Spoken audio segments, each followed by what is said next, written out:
Puede ser que... Buenas.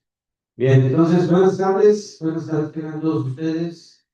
Y pues les saluda René Chávez Domínguez, presidente del Grupo de Historia del Parque de la Revolución. Les doy la bienvenida a nuestra charla semanal. El tema de hoy es Alexander Fleming, a cargo de la compañera Angélica Rodríguez. Angélica, ella es secretaria bilingüe, egresada del Colegio Palmore de la ciudad de Chihuahua. Además, es técnica en sistemas computacionales y trabajó en el grupo Chihuahua hasta que nació su primera hija y después se dedicó al hogar. Y es miembro de aquí del grupo desde el 2020. Entonces le damos la bienvenida a Angélica y te cedo el micrófono para que nos platique sobre Alexander Fleming. Gracias. Buenas noches. Buenas noches. Aquí, ¿vas a poner la diapositiva?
Tiene que fingir la confianza de que a mí me decían y tengo que cambiar el grupo.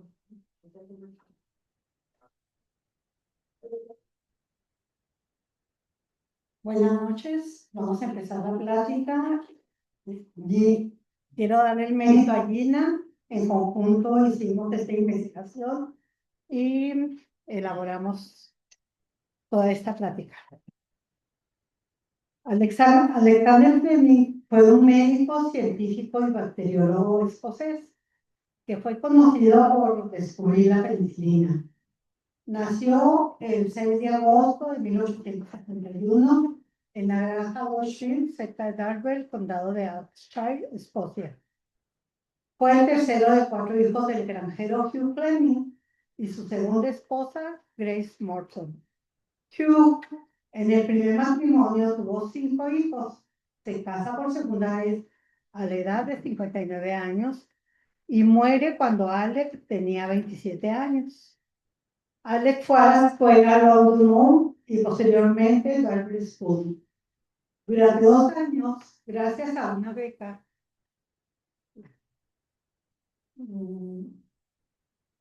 asistió a la Academia Kilmarnock.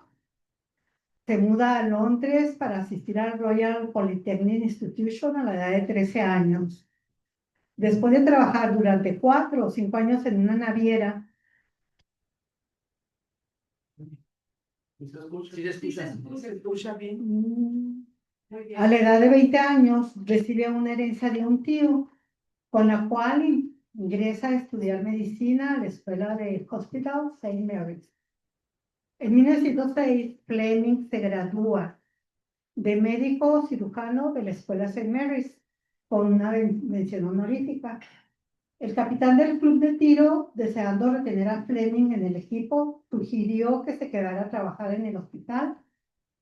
Como solo había vacante en el laboratorio de bacteriología, a pesar de ser médico, no bacteriólogo, se queda.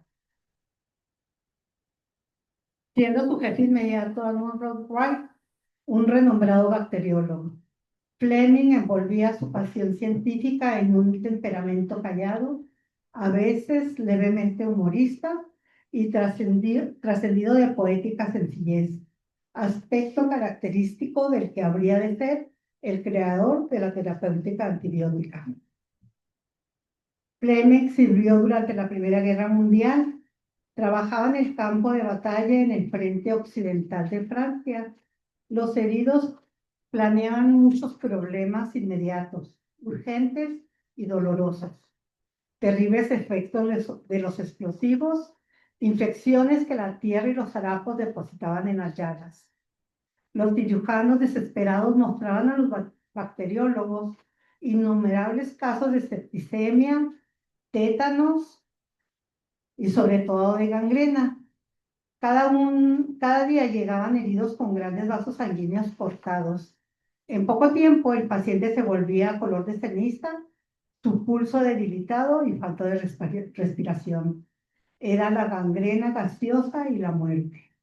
Los antisépticos que se usaban para limpiar las heridas a menudo empeoraban las lesiones. De ahí la urgencia de encontrar la bala mágica, tan mortal para los invasores como inofensiva para el cuerpo humano. Al regresar de la guerra, sigue con sus experimentos y cultivos en el laboratorio. Fleming conservaba sus cultivos a veces 2 o 3 semanas. Y antes de tirarlos, los observaba con atención para ver si se había producido algún fenómeno inesperado e interesante. En 1922 encontró que en las lágrimas había una sustancia capaz de disolver con rapidez sorprendente ciertos microbios. Fleming demostró que poseía las propiedades de una enzima, fue bautizado con el nombre de lisozima. Para poder contar con suficientes lágrimas para sus experimentos, a todos sus técnicos les exprimía unas gotas de la cáscara de limón en los ojos, juntaba las lágrimas en una probeta, al fin de mes recibían una paga por sus libros, por sus lloros. A tal grado que los mismos técnicos hacen una caricatura de Fleming azotando a niños y otra persona recogiendo sus lágrimas para poder tener suficiente. La lisozima parecía ser una sustancia de defensa natural. Fleming, al proseguir con sus experimentos, encontraba lisozima en todas partes. La lisozima parecía ser una sustancia de defensa natural. Fleming, al proseguir con sus experimentos, encontraba lisozima en todas partes, en las secreciones bucales, en los fluidos corporales, en la leche materna, en las plantas. La fuente más rica fue la clara de huevo. Este descubrimiento representó para Fleming la confirmación de unas ideas que tenía desde joven. Me daba cuenta de que todo lo que vive debe en todas partes poseer un mecanismo protector y eficaz. De no ser así, ningún organismo viviente podría existir. Las bacterias lo invadirían y destruirían. Informó su descubrimiento ante el Club de Investigación Médica y ante el Royal Society, pero no logró despertar ningún interés.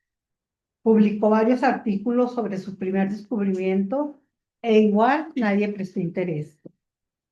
En 1927 siguió sus investigaciones sobre los estafilococos. Su pequeño laboratorio era oscuro y aparecía repleto. Se veían rimeros de cultivos amontonados en desorden aparente, pero él encontraba sin vacilar el que buscaba. Cualquier joven investigador que necesitara una variedad de microbios o de instrumentos, Fleming extendía el brazo, tomaba el cultivo, lo tendía al intruso y después, generalmente sin emitir ninguna palabra, se reintegraba su trabajo. Ciertos días mientras platicaba con un colega, tomó algunos cultivos ya viejos, cuya tapadera quitó. Varias gelosas estaban contaminadas con moho. Encima de estas gelosas, como encima de tantas otras, había crecido moho. pero sobre una de ellas, las colonias de estafilococos se habían diluido y en vez de formar masas opacas y amarillas, parecían gotas de rocío. Fleming separó un trozo de moho y lo colocó en un tubo de caldo. Después cortó un trozo de 1 milímetro cuadrado que flotó en el caldo. Quería tener la seguridad de conservar una muestra de aquel misterioso moho. Fleming no se redujo a observar, sino que actuó tan enseguida, separó aquella caja de Petri que guardaría toda su vida. ¿Qué es el moho?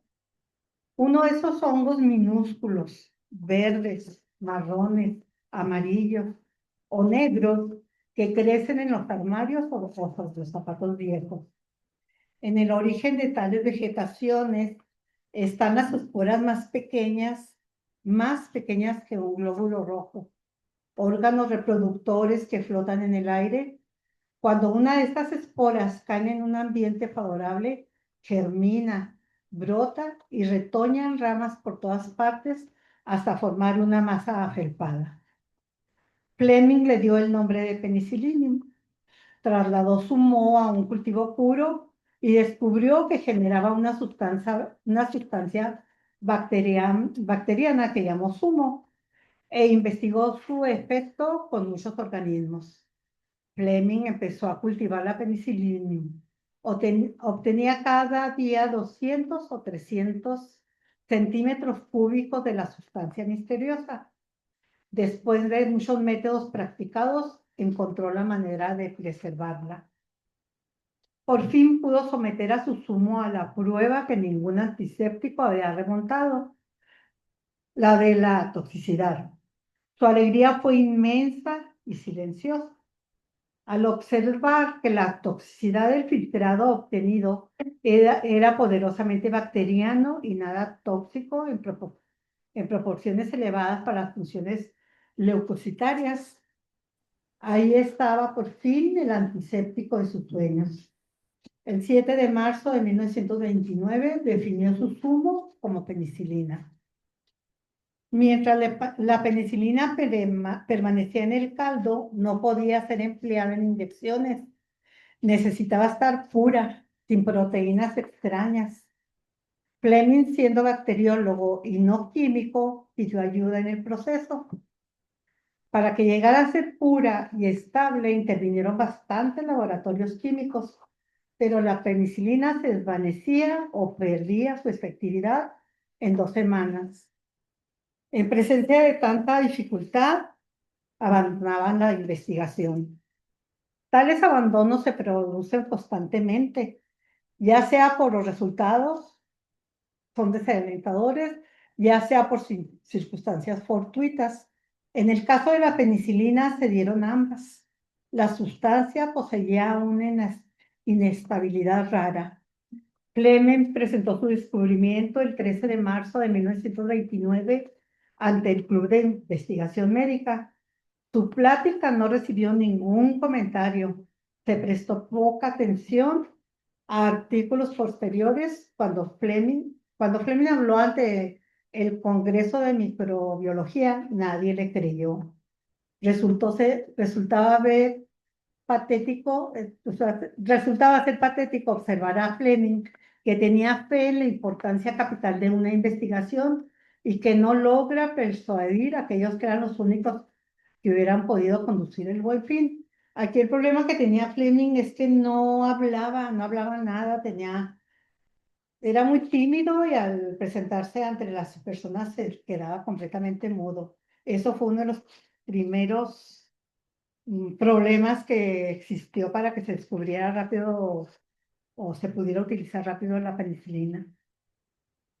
En 1939, el doctor Howard Florey, fisiólogo y patólogo, contrata a Ersut Boris Chain y Norman Hurley para trabajar en el laboratorio de patología experimental, bioquímica y bacteriológica en Oxford. Sí, como si ven aquí, ya han pasado 11 años, 10 o 11 años desde que apareció por primera vez el moho y aún no se podía separar la penicilina. Este laboratorio estaba mucho mejor equipado que el de St. Mary's.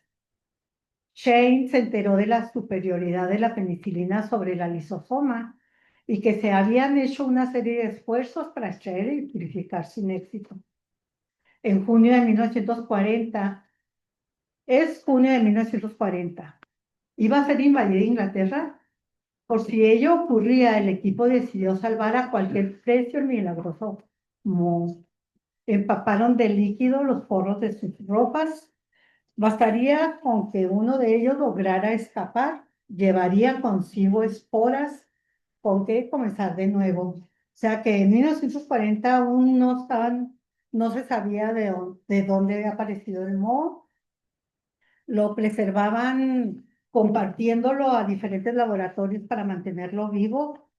Lo cuidaban muchísimo porque si se llegaba a perder, a morir, pues se acababa la penicilina.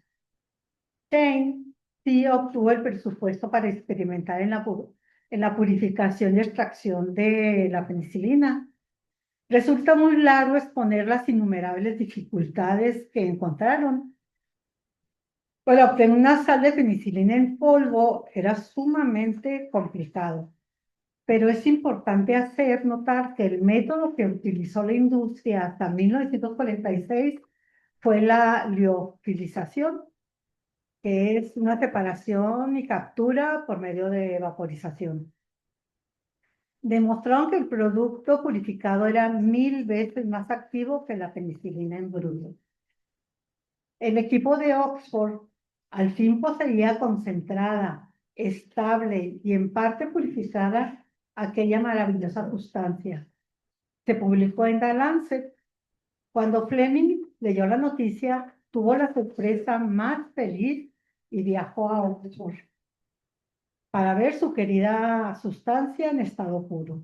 Al verlo, Shane quedó sumamente sorprendido, ya que pensaba que había muerto. En Inglaterra no fue posible producirla a gran escala. Las fábricas de químicos estaban ocupadas con las demandas del gobierno a causa de la guerra. Florey y Shirley partieron en junio de 1941 hacia Estados Unidos. Llevaban en su equipaje penicilina. El calor fue extremo. Pasaron el viaje lleno de ansiedad, ya que el precioso moho no soportaba altas temperaturas. Llegan hasta el laboratorio de Peoria, Illinois. Este laboratorio utilizaba el nitrógeno con corn slip liquor, su producto de la fabricación del almidón a partir del maíz, que resultó ser el mismo que formó el moho misterioso. Hasta ese momento, después de tantos años, supieron de dónde procedía el misterioso moho. Florey expuso el problema a los científicos americanos. Es menester anotar aquí que los científicos ingleses, y eso lo mismo por lo que respecta a Fleming, no habían protegido sus descubrimientos con ninguna patente. Ellos entregaron a los americanos todos los resultados de sus largas investigaciones, todos sus procedimientos de fabricación, y no pidieron a cambio más que penicilina para seguir con sus experimentos. En Estados Unidos la producción de penicilina comenzó lenta. Inventaron métodos que aceleraron dicha producción, e igual en Inglaterra. En 1943, las fábricas empezaron a producir cantidades relativamente importantes que pudieron entregar al ejército. En esta guerra, las heridas habían sido más graves que nunca. Varias firmas de fabricación de químicos formaron Therapeutic Research y se comprometieron a comunicar todo lo relacionado a la penicilina. Florey explicó cómo había dado a las firmas americanas los resultados de Oxford y manifestó su inquietud por ciertas patentes que los investigadores americanos habían sacado por los procedimientos de fabricación. Sugirieron que tenían derecho a un canon sobre los procedimientos nuevos descubiertos.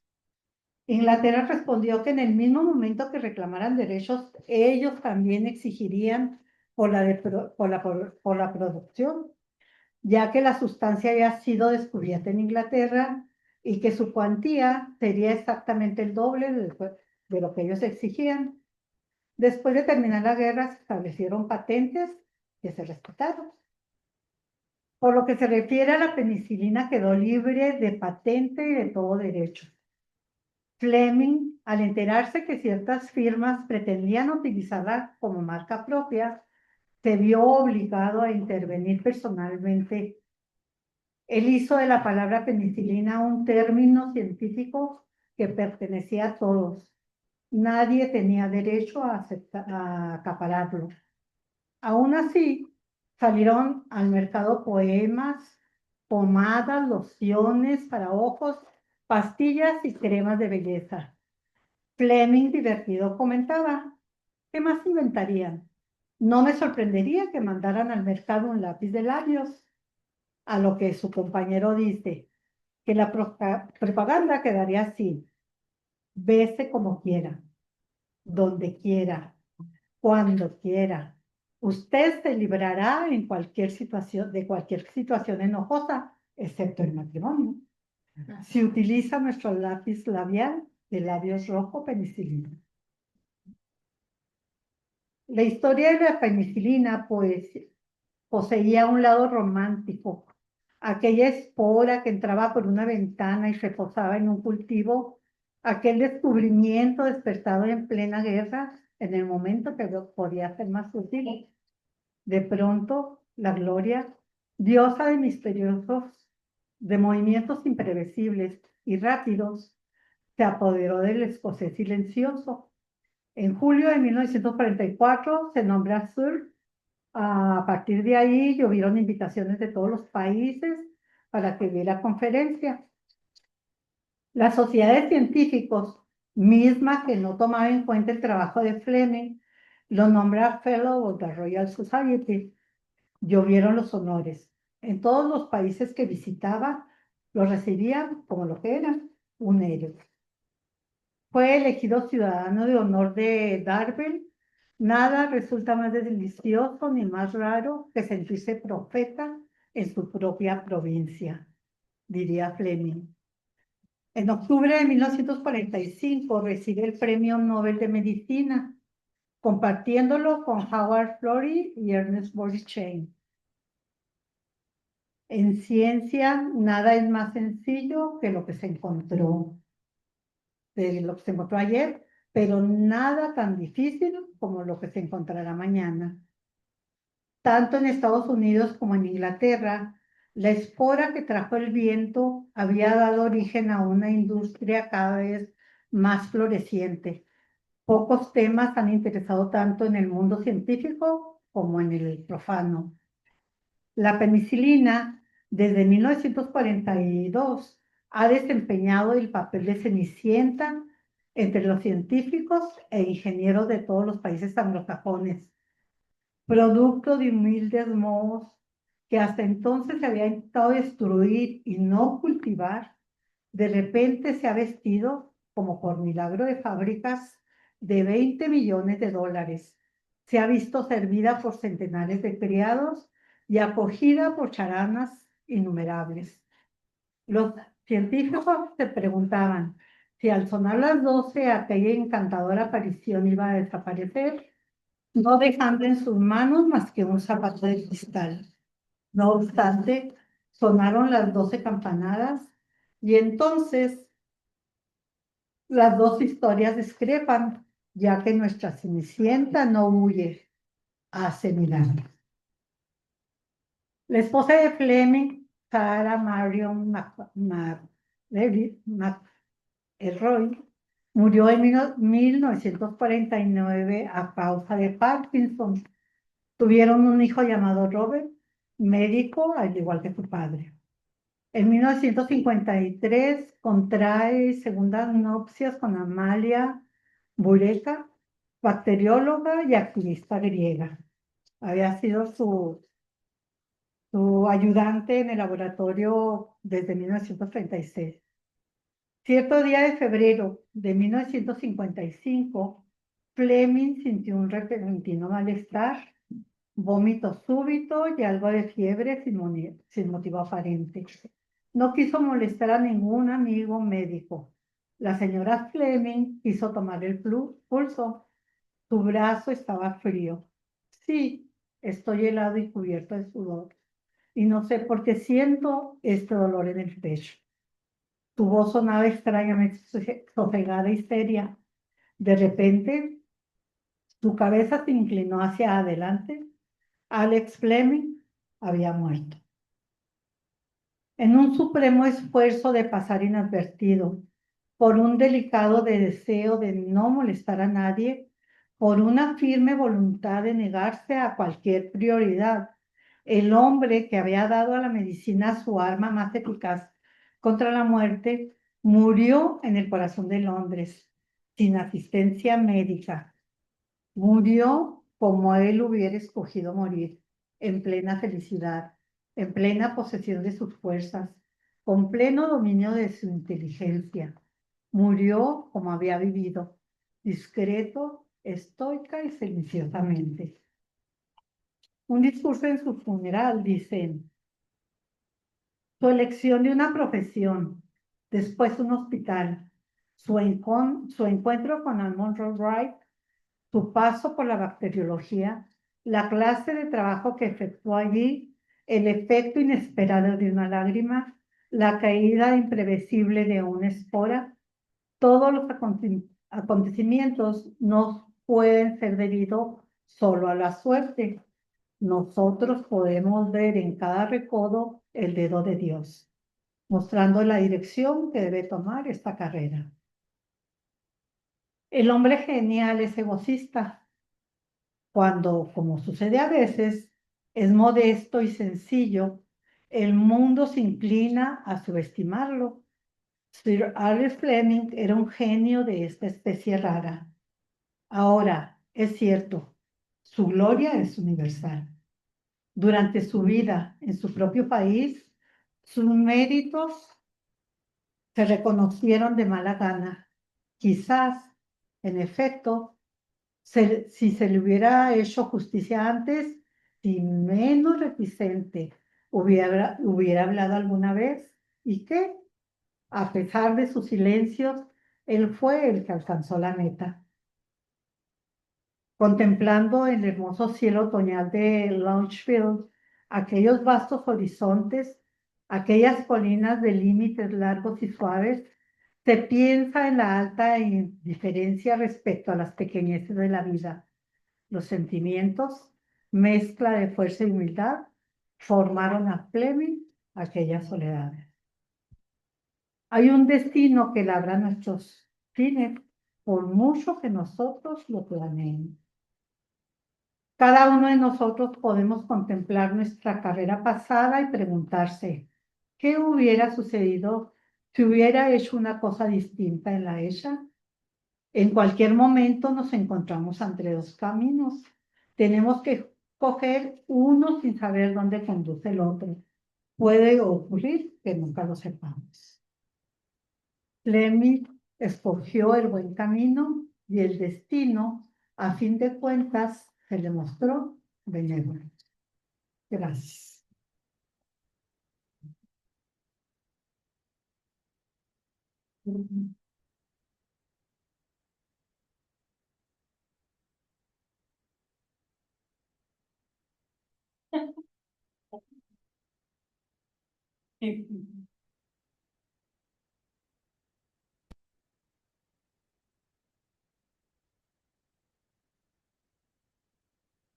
Muy bien, Erika, muy interesante el proceso de descubrimiento de la penicilina que ayudó sobre todo en ese momento de la Segunda Guerra Mundial, ¿no? Salvó miles y miles de vidas, ¿no? Sobre todo de los aliados, ¿no? Porque los del eje, pues, seguramente también tenían, pero en menores cantidades, o no la tenían tan efectiva como los aliados acá, pero bueno, es de los descubrimientos más grandes de la historia del hombre, ¿no? Muy bien, pues pasaremos a las preguntas. Ahí en tu plataforma. Bueno, aquí tenemos al doctor que nos va a complementar, ¿eh? No me va a hacer preguntas. No, pues quiero felicitarlas porque realmente estuvo muy bonita su exposición, muy completa. Y ya quiero complementar algunos detalles, como dice René. Bueno, pues los primeros antibióticos que se usaron que se tienen referencia a lo largo de la historia fue en Egipto, en el papiro de Hebrés, en 1500 años antes de Cristo. Se habla del moho, sobre todo del pan, para ser utilizado sobre las heridas. Eso también fue usado en Egipto, en China, en varios lugares utilizaban el moho del pan como antibiótico. Eh, Inclusive en unos huesos que se estudiaron en legionarios romanos en Egipto, se encontró tetraciclina, que es un antibiótico moderno. Y al estudiar la situación que se dio, se vio que en esa parte de en Namibia utilizaban levadura de cerveza en las heridas, que contiene una bacteria que puede producir las tetraciclinas, que hemos oído nosotros hablar de la tetraciclina. Entonces, en el siglo primero de nuestra era, se utilizó la levadura de cerveza que contenía tetraciclina sin saberlo como antibiótico. El primer antibiótico moderno fue, fue descubierto este sí fue inventado porque fue una sustancia química a partir del ácido, el arsénico, que todos sabemos que es una sustancia muy tóxica. Entonces él hizo muchos experimentos con arsénico. Paul Ehrlich, él fue un médico que hizo estudios con el arsénico y buscó diferentes compuestos hasta que vio uno, como dicen, la bala mágica, que lesionaba las bacterias, pero no al organismo vivo. Y se llamaba Salvarsan, ese antibiótico a base de arsénico que lo utilizó para la sífilis. Ya después hubo otros antibióticos para ese tipo de enfermedad. Bueno, el primer hongo Penicillium que encontró Alexander Fleming se llamaba Penicillium notatum, así lo bautizaron, la primera cepa. Los hongos de penicilinas hay de muchos tipos, pero el primero el que contaminó esa caja de Petri y estudió por primera vez Alexander Fleming era el Penicillium notatum. Posteriormente, él buscó más hongos que fueran más efectivos como antibióticos. Buscaba diferentes cepas de hongos por un lado, por otro. Y su secretaria, su asistente, que se llamaba Mary Hunt, compró un melón en una tienda ahí del mercado de Peoria, Illinois. Ahí estaba su laboratorio. Entonces fue y compró un melón en el mercado que estaba muy mohoso. Tomaron una muestra de ese melón y ese penicillium fue 200 veces mejor que el primero. Entonces dio un muy buen resultado. Bueno, y Alexander Fleming recibió el premio Nobel en 1945. La primera persona que se usó la penicilina fue en Oxford, en Inglaterra, en un policía, en 1943. El policía tenía todos los síntomas de septicemia, infección generalizada. Usaron la penicilina con excelentes resultados. Empezó a mejorar, se les acabó la penicilina y murió. Entonces, pues el primer paciente demostró que sí era útil, pero no se pudo completar su tratamiento. Pues esa es la conclusión. Bueno, voy a hacerte una aclaración. En el laboratorio de Peoria, en Illinois, Sí. ya, bueno, y ellos tenían un problema en el río que estaba invadiendo se hacía el licor ese de maíz. Era por lo que estaban extrayéndolo para poder limpiar el río. Resultaba que era el que producía la penicilina. Cuando ya empieza toda la fábrica de la penicilina en Peoria, contratan una jovencita que ella se encarga de andar en los mercados. O sea, nada más sabían que la penicilina llegaba del hongo del maíz. Entonces, contratan una chica ahí en el laboratorio para que ande en los mercados comprando la fruta ya mohosa. Y efectivamente, la vienen encontrando en el melón, que sí es mucho más potente. El libro en el que yo me basé para hacer esta historia se termina de escribir en 1959. A 1959 todavía hay la cepa de los hongos que encontraron en ese melón. Le decían a la chica del moho, ¿verdad? Porque ella llegaba directamente a buscar ese tipo de frutas. Este, Fleming ya no está, o sea, Fleming nunca viaja a Estados Unidos hasta que lo nombran ya Sir y que empiezan a invitarlo en todos los países.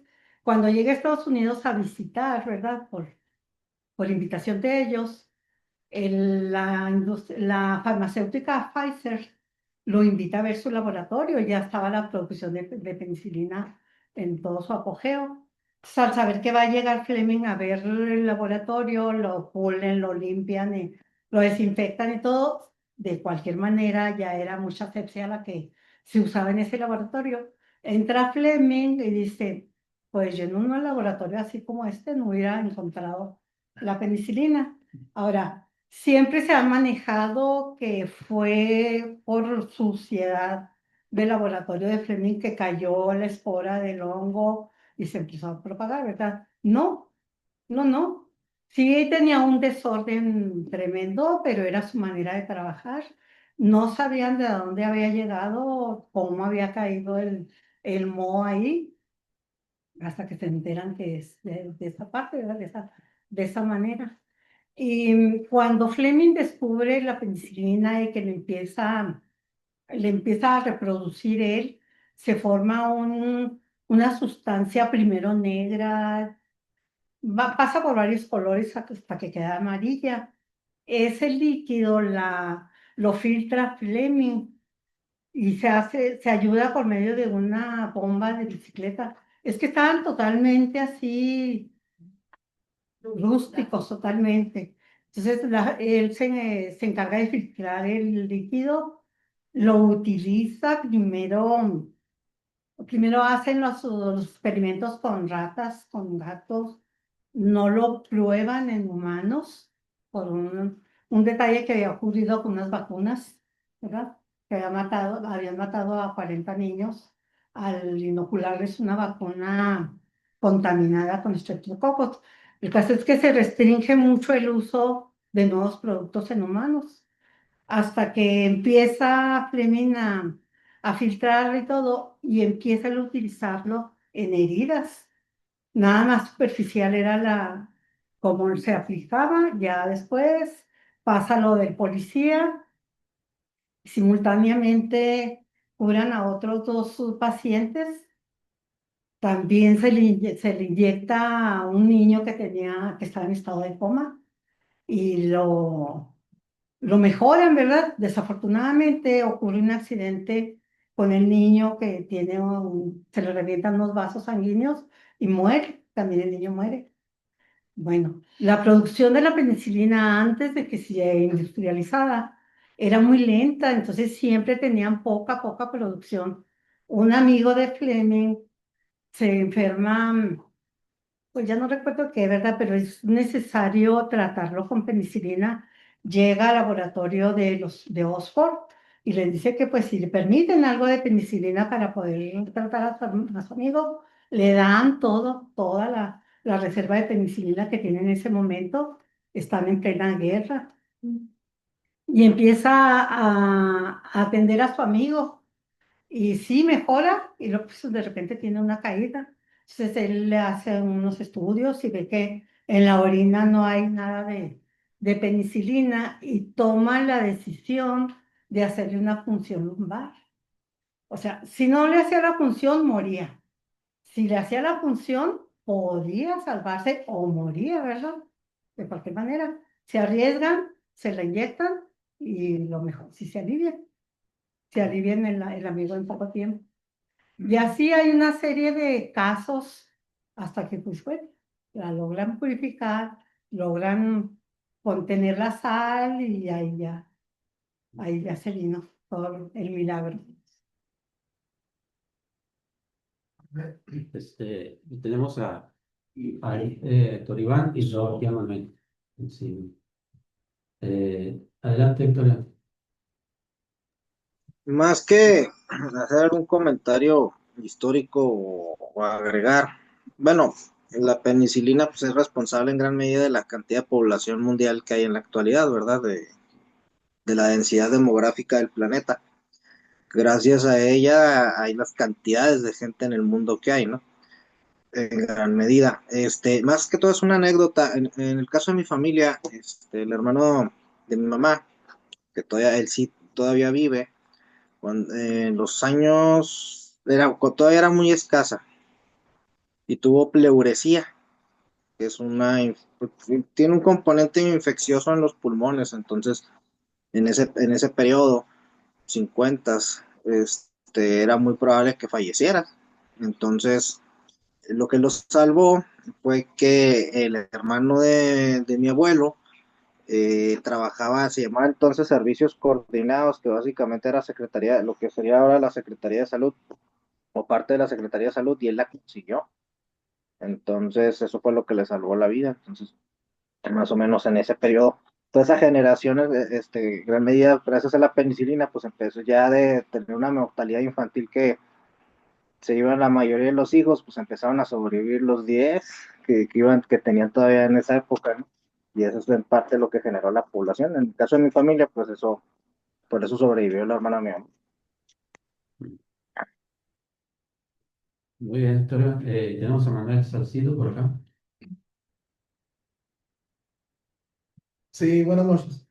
Me llama la atención que un tema totalmente desconocido, nomás había escuchado y usado, lo de la penicilina y lo de Fleming. Pero de veras una felicitación, Ángel, porque con este tema, creo que es la segunda vez que intervienes, ¿verdad? Sí. Entonces, con un tema interesante que nadie lo había tratado. Entonces, igual, pues invitar al resto de los aquí presentes para que busquen ahí algún temita suave, bonito, interesante. De veras que felicitaciones, igual, Gina, que apoyaste a Angélica. Y temas de los que se desconoce, pero que alguien del grupo sabe también mucho, como en el caso del doctor Zagarnaga. De veras que con estos temas, y quiero recordar al profesor Rubén Beltrán, dice que somos el grupo que ahorita estamos centralizando fuertemente todo el tema de la historia. ¿Saben qué es cierto? Porque no hay otro grupo ahorita integrado que esté haciendo este tipo de eventos. Nada más para que se quede por ahí, en el registro. Felicidades.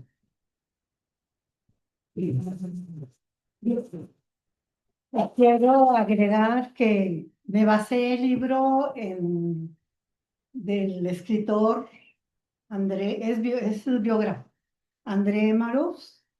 Fleming muere en el 55, 1955, y la viuda de Fleming se contacta con Marus y le pide que por favor haga la biografía de su esposo.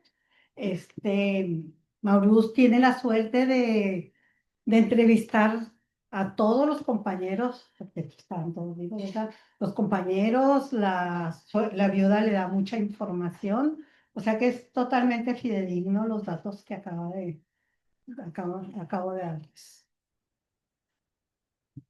Muy bien, tenemos a Eva Ruiz, Vita, adelante. Buenas noches, felicidades. Más bien es una duda y una pregunta. Hoy en día, actualmente, las infecciones se están tratando con larvas. He visto me gusta mucho ver documentales. Y de ahí he visto que tratan las infecciones, las tratan con larvas. Abren no sé, doctor, usted también no. Abren la herida, por ejemplo, en el caso de las personas que tienen diabetes, que están que están drenadas con larvas, es con lo que las larvas empiezan a ficcionar Sanguijuelas. ¿Mande? Sanguijuelas. Sanguijuelas y, bueno, también he visto larvas, sanguijuelas y larvas. Entonces, pues no sé qué me puedas comentar al respecto. Muchas gracias. Bueno, de larvas no he investigado nada ni sé nada. Lo cierto es que la septicemia, lo que ocurre con la septicemia es que se va comiendo las partes del cuerpo. Entonces, antes de la penicilina, se tenía que amputar. ¿Para qué se amputaba? Para cortar la infección y que no continuara comiéndose la carne o lo que fuera. Y lo más que se cuidaba era que no se llegara a los vasos sanguíneos, porque llegando a los vasos sanguíneos, muerte era, ¿verdad? Entonces, pues no sé con lo de las larvas. Bueno, sí, se utilizaban sanguijuelas porque esto limpiaba las heridas, ¿verdad? Traía más circulación sanguínea y la sangre pues lleva defensas. Entonces, mucha gente se utilizaban sanguijuelas para atraer sangre hacia las heridas. También en alguna época se usó pus, las heridas infectadas en una guerra, durante la guerra, tomaban pus y le ponían las heridas nuevas. Y tenían su lógica, porque los heridos que desarrollaban pus eran los que estaban haciendo realmente un esfuerzo de defenderse de la infección. Los que no hacían pus eran los que tenían defensas bajas y morían. Entonces se pensó que la pus era benéfica. No, realmente era porque los que hacían pus es porque estaban reaccionando, alcanzaban a reaccionar. Y pues ellos, al contrario, les contaminaban las heridas, los médicos en su ignorancia, en su desconocimiento, por querer hacer un bien, les estaban haciendo un mal con pus de heridos. Pero bueno, todo eso ya avanzó y ya no. Bueno, Jenner es el padre de inmunología y él también es toda una historia de cómo se generó la primera vacuna, que es muy interesante también, de la viruela vacuna. Y hay un tipo de virus de viruela para los reses y uno para los humanos. Con la cepa vacuna inoculó niños y por eso se llama vacuna, porque es de viruela de la vaca, no de la viruela humana. Entonces las vacunas por ahí se empezaron a llamar vacunas, porque era viruela vacuna, no viruela humana. Pero también da una reacción inmunológica que protegía. Antes de eso se atenuaban los virus y se inoculaban. O sea, las costras de los enfermos se ponían al sol y se procesaban para que la cepa estuviera con menos virulencia, menos agresiva, y se ponía en las heridas en humanos. Pero algunos iban células muy activas que producían la muerte. De hecho, la viruela es de las epidemias que más mortalidad ha generado. 300 millones de seres humanos han muerto de viruela a lo largo de la historia. Tenemos aquí. Bueno, Deberán de pasar acá, no se acepta. no, pero A ver, permítame. Tony, permítame. Primero, dice y lo sigue usted. Bueno, antes de que intervenga Pite, voy a extenderme con la lisosoma. La lisosoma en realidad es una defensa que tiene nuestro cuerpo, que la pus que se forma en las heridas que se llegan a infectar es una protección provisional que hace nuestro cuerpo hasta que empezamos ya a atacar el virus que traemos, pero es una defensa natural, es parte de la lisosoma. Las lágrimas, lisosima, perdón, las lágrimas es otra de las áreas donde tenemos más concentrada la lisozima. O sea, son como que las ventanas que tenemos hacia el exterior es donde se concentra más, pero esta es leve, lo inmune que somos, la inmunidad que nos da la lisozima a los microbios. Ya cuando descubren la penicilina, pues es mucho menos poder. Sí, muchas felicidades, estuvo muy padre la plática. Nomás para complementar un poco lo que decía ahorita Eva y el doctor. En Mesopotamia era muy común cuando había una persona muy mala que no tenía una manifestación exterior de enfermedad, lo primero que se le hacía era drenarle sangre. Ese era muy común. Bueno, ese es comentario ese. En cuanto a lo que está también diciendo el doctor ahorita, que hay muchos tipos de penicilina. En Europa, en Austria, es la única fábrica de penicilina en Europa, la que está ahí en Austria, y tiene un laboratorio muy grande. Ese laboratorio se encarga de obtener muestras principalmente de África, Latinoamérica y Asia, de las diferentes enfermedades bacteriales para ir desarrollando un tipo de penicilina específico para cada enfermedad. Cuando descubren la penicilina, no toda la gente se aliviaba porque algunos, esta penicilina que se está descubriendo no cubría todas las enfermedades, pero fue un gran avance muy grande. Y una pregunta que tengo es, todavía era unos 10 años se vendía aquí en México la penicilina sin receta. Entonces ya se vende con receta. Quería preguntar cuál es el motivo, que si produce efectos secundarios, hay un mal abuso o qué es lo que pasa. Gracias y felicidades. Gracias. Sí, se abusaba del consumo de la penicilina. O sea, como no estaba controlada, ¿verdad? Se podía comprar indistintamente.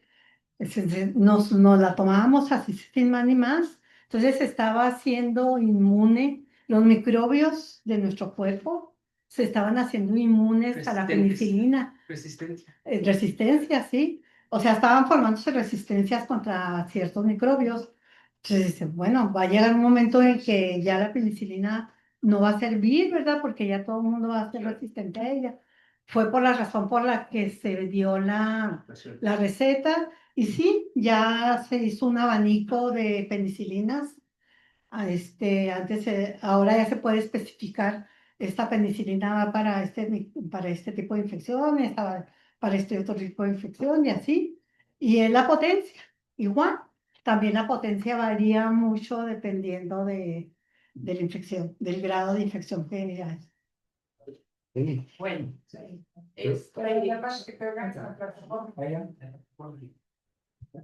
Son las reglas con...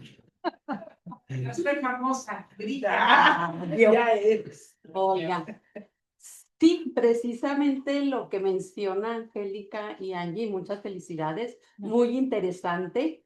Europa agarraba a todos los países subdesarrollados para experimentar, porque todas las personas que constantemente consumían un medicamento alópata se hacían inmunes y ya no les resultaba no les resultaba el que se aliviaran con ese antibiótico. Yo pregunto, doctor, la medicina alópata, pues tiene muchos químicos. Y ahora últimamente yo he comprobado y me lo han dicho médicos alópatas de la herbolaria. ¿Qué tan cierto es?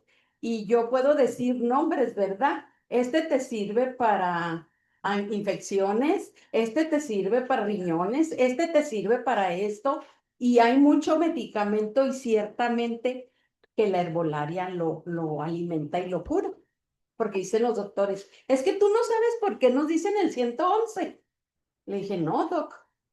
Y lo me dice, 1. Empiezan con 1, siguen con 1 y terminan con 1. Le digo, entonces, ¿dónde deja todos sus consejos que da de la herbolaria?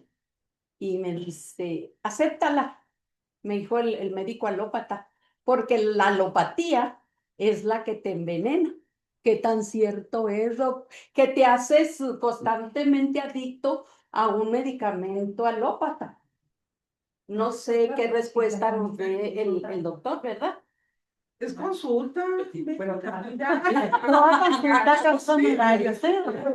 Pero es una innovación de la medicina. Pero es otra una pregunta. Sería interesante que alguien o que le interesa como Angie resaltara lo de no de alopatía, sino la herbolaria. Sería interesante que aquí el doctor, si él sabe de eso, qué padre sería que nos diera una plática de herbolaria. El problema de la herbolaria es que estamos, una herbolaria, estamos hablando de 1000 compuestos. De los 1000, 1 o 2 son benéficos. El resto puede causar reacciones contrarias. Entonces, cuando nosotros utilizamos un medicamento alópata, está purificada la sustancia que sirve. Si usted da todas las 4000 sustancias que tiene la manzanilla, por decirlo, pues sí tiene efectos benéficos, pero también tiene otros efectos que no sabemos cómo va a responder. Entonces, lo mejor es utilizar específicamente. A lo largo de la historia ha habido muchos casos. En Inglaterra allá hace muchos siglos, había un médico que llegaban pacientes con insuficiencia cardíaca y él no sabía qué darles, se le morían los pacientes. Y había una médico herbolaria, una herbolaria, bruja, dice el libro ahí, el Goodman y Gitman, una bruja, la chamana del pueblo, les daba digital, té de digital, era una planta y se curaban. Y él fue, purificó la guavaína, que es un medicamento para la insuficiencia cardíaca. Entonces, del medicamento herbolario se purificó la guavaína que se utiliza actualmente para, bueno, ya hay muchos digitálicos, se llaman digitálicos los medicamentos para la insuficiencia cardíaca. Todo empezó como herbolario y terminó como un medicamento purificado, lo que es la medicina alópata. Hay otros, los naturistas, los homeópatas, que creo que dan extractos para estimular. Bueno, cada quien su librito, su técnica, va, pero pues la herbolaria introduce sustancias que pueden ser nocivas. Inclusive hay casos de gente que con miel se contaminó y han tenido por la miel, que se supone que es también efecto bactericida, y hay miel contaminada y ha muerto mucha gente por consumir miel contaminada. De Clostridium tetani, de tétanos, la miel. Han encontrado lotes contaminados de miel con Clostridium tetani, que producen tétanos. Entonces hay que tener cuidado con la herbolaria, ¿verdad? ¿Con qué consumimos? Y sí, la miel, yo he visto casos que muy curativa la miel y que para esto y para lo otro. No, la miel viene contaminada con la polinización y de ahí se derivan muchas enfermedades respiratorias con el consumo de la miel.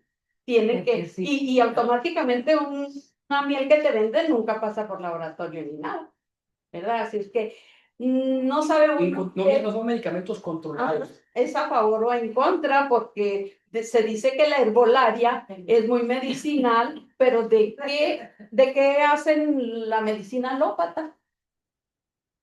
Purificando las plantas. Y los extractos se purifican. Es purificando plantas. Bueno, gracias. Sí, vamos a centrarnos en la medicina. Nos centramos, por favor, en el tema de que medicina, pues, ¿cuántos años, doctor? Hay que estudiar. Entonces, el tema es de Alexander Fleming, porque entonces sería dos intervenciones, don Rodrigo y Jaime Ochoa, para concluir la charla. Sí, buenas noches. Bueno, yo me quedo con ciertas preguntas, dudas. Cuando se puso al servicio de la humanidad la penicilina. Ahí está. Bueno, repito que yo me quedo con ciertas dudas de cuando se puso al servicio de la humanidad la penicilina. Pues hoy en día es muy común que el médico dice en la pregunta de la consulta, ¿no es alérgico a la penicilina? No. Y digo, yo pienso que en su momento, si se puso en una forma indiscriminada a toda la humanidad, el uso de la penicilina, pienso yo que ha de haber habido también muchas muertes por la alergia, ¿verdad? O la reacción. sí, la aplicación que no le correspondía. Ahora, hoy en día, pues se dice es alérgico a la penicilina y si no, pues eritromicina. Y hay muchos derivados, ¿verdad? Que yo no sé, como tal vez una pregunta para el médico. ¿Qué diferencia hay entre la eritromicina y la penicilina? Pero digo, son derivados que han servido a la humanidad para sanar a mucha gente. Pero me quedo con esa duda porque pregunto, a estas alturas la limita el receta, el médico la limita, porque inclusive, como dijo alguien ahorita, ya no se vende si no es con receta y el costo se ha disparado demasiado también. No sé, es una cosa que también no sabemos cuando se puso al servicio de la humanidad, qué costo tenía para adquirirla, si era gratuita o era con un costo simbólico o muy alto, ¿verdad? Son preguntas, pero aquí, doctor, la eritromicina, la dice el doctor, sí, es alérgico a la penicilina. Bueno, ahí le va la eritromicina, es otro antibiótico. ¿Verdad? Bueno, gracias. Bueno, cuando yo recibo un paciente, tengo una historia clínica y yo no le pregunto, ¿es alérgico a la penicilina? Le pregunto, ¿es alérgico a algún medicamento? ¿A algo es alérgico? Se pregunta en general, porque hay mucha gente alérgica a las sulfas, a la penicilina, a las cefalosporinas, a algún alimento, tenga que ser alérgico. O sea, es parte de la historia clínica. Y sí hay un alto porcentaje de personas que son alérgicos a la penicilina. Y pues sí, realmente no se hizo que fuera con receta, porque se estaba abusando y las bacterias crean resistencia, se transforman y se van seleccionando y crean resistencia y después ya los antibióticos, si se abusa de ellos, ya no funcionan. Entonces se tiene que restringir y usarse cuando son indicados. Bien. Tenemos a Jaime Ochoa. Bueno, déjame contestarle primero. Sí, bueno, sí me Seguramente escuchan bien, ¿verdad? Repítame. Felicidades, Angélica. Yo les voy a platicar, pero de mi experiencia personal sobre la medicina. Yo no soy doctor, pero trabajé 20 años en la industria farmacéutica. Y lo primero que nos explicaron, los antibióticos es el primer antibiótico, penicilina, y después lo que acaba de mencionar el médico, se va aumentando porque ya es resistente. Ahora, ¿cuántos años tiene la empresa para recuperar la inversión en la investigación que hizo de un medicamento? ¿Cuántos años tardó en lograr investigar ese medicamento, cambiarle un radical, agregarle otro encima? ¿Y a cuántos científicos tienen en todo el mundo? Aquí en Sonora hacíamos estudios multicéntricos de X medicamento y yo los concentraba al DF y toda la República mandaban a México y de México se mandaban a Inglaterra, algunos se mandaban a Alemania. Yo trabajé con empresas alemanas, con empresas italianas, con empresas inglesas y americanas y cada quien, desafortunadamente, Angélica, y todos los que escuchan, business es business, negocio es negocio.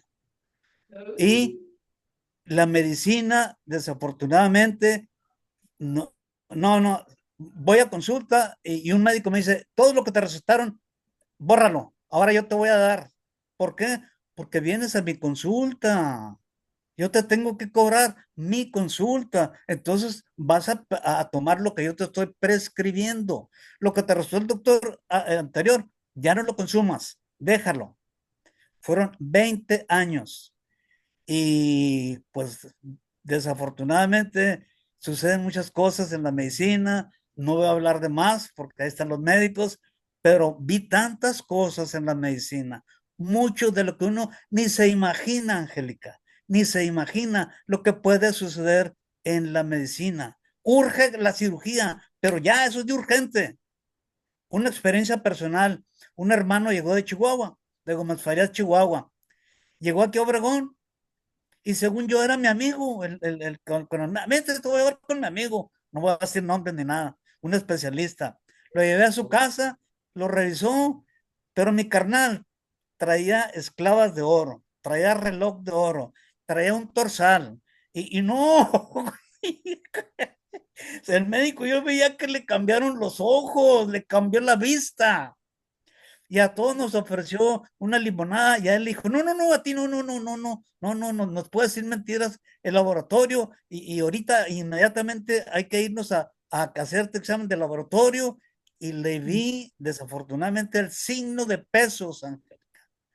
Y le digo, Bueno, no, está bien médico, me reporto mañana allá al hospital. Lo llevé a la Cruz Roja, Angélica. 20 pesos cobraron, a diferencia de lo que quería cobrar este médico, que ya lo quería operar. No era cierto. Bueno, No, es verdad. vamos a cortar Pero hay de porque todo, hay de todo. sí, es de todo. voy a contestarle ya nada más la pregunta al señor Enrique. La penicilina en un principio era muy barata por Fleming. O sea, acá se trajo para hacer la producción en Estados Unidos y ya sabemos, ¿verdad? Entonces se empezó se patentó inmediatamente la producción, más no el descubrimiento. Y gracias a Fleming, Fleming siempre fue muy humilde él en su manera de ser. Él nunca recibió nada, nada por su descubrimiento. Le daban cuotas en compensación, ¿verdad? Gente agradecida que se había aliviado, familiarizado todo. Él no recibía el dinero. Él lo daba a los laboratorios para que pudieran seguir investigando y experimentando. Entonces, por esa razón, Fleming dejó libre de patente la penicilina para que nadie la pudiera acaparar. Bueno, ya estamos casi a 100 años, ha cambiado mucho este tipo de cosas. No hay quien haya heredado por el descubrimiento de Fleming precisamente por eso. Así de que quizás sí ya haya laboratorios o marcas médicas que sí se hayan ido apropiando poco a poco y por eso ha ido aumentando el costo. Pero aún Lo así que pasa, es de los medicamentos más baratos que se pueden encontrar. un comentario nada más, René, es importante. Lo que acaba de mencionar ahorita Angélica. Disculpa. Antes, hagan de cuenta que eran 20 laboratorios. De esos 20 laboratorios se hicieron 10. De esos 10 se hicieron 5. De esos 5 se hicieron 2, por ejemplo. Ahorita todos se comieron entre todos y hay un monopolio, desafortunadamente, por lo que acaba de mencionar ahorita Angélica. Por el tiempo que yo trabajé y ahora veo diferente el mismo nombre, pero con otro laboratorio y después con otro laboratorio, después con otro laboratorio. Dice uno, ¿a qué laboratorio pertenece este medicamento de patente? Al que tenga más dinero. Muy bien. Adelante, René. Bien, bueno, pues muchas gracias, Angélica, interesante y abierto ya para mucho, podemos alargar y cambiar, o sea, es muy extenso, ¿eh? Y salirnos de. Muy bien, pues gracias nuevamente.